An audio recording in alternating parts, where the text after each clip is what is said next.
I got like 3 hours of sleep last night, so if I look a little out of it or if I don't have as much pep in my tone, then that's why. So this is basically going to be a video version of a blog I wrote a few weeks back on my website. So if you've already read that blog, then you kind of already know what I'm going to say here. But it's an idea that I kind of wanted to share with all of you guys and not just the people who read my website. So if you have already read that blog, then it just you can sit through it again. It's cool.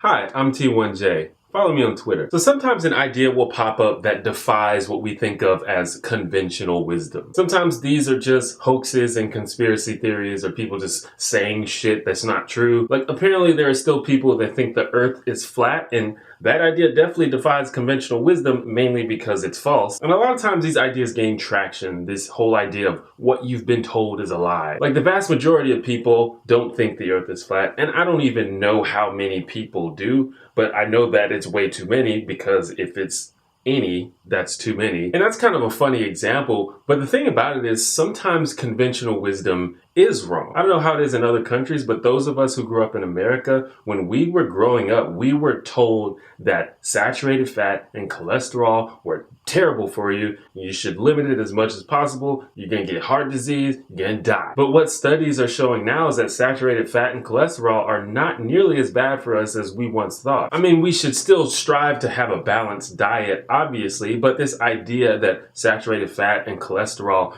cause disease just doesn't seem to be supported by evidence. So that kind of thing happens, and because it happens, whenever I hear about these ideas of what you've been told isn't true, I always sort of take note in my head. Even if they end up being confirmed, I think that putting your convictions under scrutiny is still a good exercise. So another example of conventional wisdom being challenged is the idea of the gender pay gap. This notion that women get paid less than men for the same work. And this is an idea that's been advanced by feminists as long as women have been working, I guess. It's one of the most common things they cite as evidence of a patriarchal society that advantages men and disadvantages women. But there's a loud and confident voice of dissent, and this voice has been amplified recently through social media. It has become very common, almost mainstream, to claim that the gender pay gap is a myth. The idea is that once you take into account things like the fact that women tend to have less experience or tend to make different choices than men, then the gender pay gap disappears. And this argument is usually framed around a dispute over the existence of the patriarchy in general. And if it turns out to be true that the gender pay gap is a myth, that would be very unfortunate for feminists. I mean, it wouldn't discredit feminism as a whole, but it would force them to reframe their argument. And this kind of thing happens if you're an honest person. Sometimes what happens to be true is unfortunate and doesn't line up with your agenda. For example, if you read and believe the Department of Justice findings on the killing of Michael Brown, then it's really hard to continue the narrative that his death was unjustified. Now, this doesn't change the demonstrable fact that there is racial bias in police interactions, but it forces us to rethink how we frame this conversation. And a lot of people continue to use Michael Brown's case as an example of racially motivated police brutality, either out of ignorance or dishonesty. Or maybe they just think the Department of Justice is lying. But that's the type of thing that we can't do. I think it hurts the movement. We have to have our facts straight. So I wanted to make sure that I had my facts straight about the gender pay gap. So I looked into it. I did some research. I actually made a video about this like maybe a year ago or something. And considering how confidently people say that the gender pay gap is a myth, I was pretty surprised by what I found. Like, not only is the pay gap not a myth, there's so much evidence that it isn't. Like, there's study after study after study that confirms that the wage gap exists. And it's not just the gender pay gap, there's also a racial pay gap. These studies acknowledge that a large portion of the pay gap is due to things like women having less experience, making different choices than men, or being less likely to negotiate their salary or ask for raises. But at the same time, every study also shows that Even when you take all of these things into account, there is still an unexplained pay gap left over. And this gap can range anywhere from like 5% to 20%, depending on how many things you factor in and depending on how you're measuring pay. And this is the overall trend. If you go into very specific isolated cases, you can find examples of no pay gap or where pay gap favors women.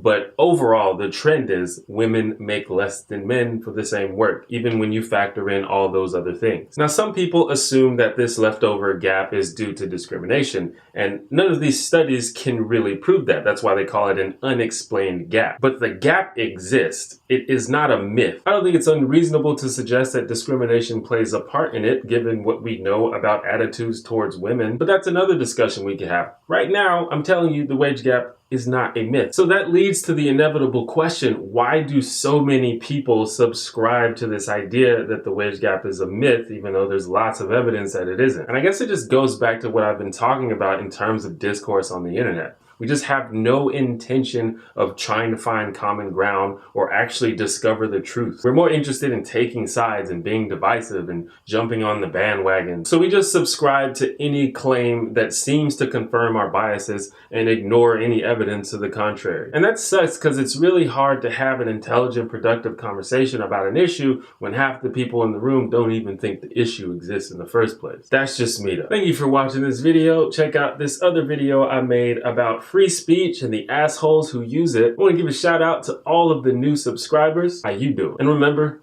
be honest, be assertive, be kind, and be open-minded. If you agree with that, throw me a Heiko in the comments. And subscribe if you like my hair. Thank you once again for watching my video. For those that don't know, I'm a full-time YouTube creator, and the only way that I'm able to do that is through your support, and a large portion of that support comes through Patreon. Now, Patreon is a crowdfunding site for people like me with ongoing creative projects. It's kind of like an online tip jar where you can set it up to donate just a couple bucks every time I make a new video. So if you find any value in my channel or my videos, or if you just want to support me, please consider signing up for Patreon. That would be super amazing and totally appreciated. But even if you don't feel like it, or if you can't, that's fine too. I just thank you for watching.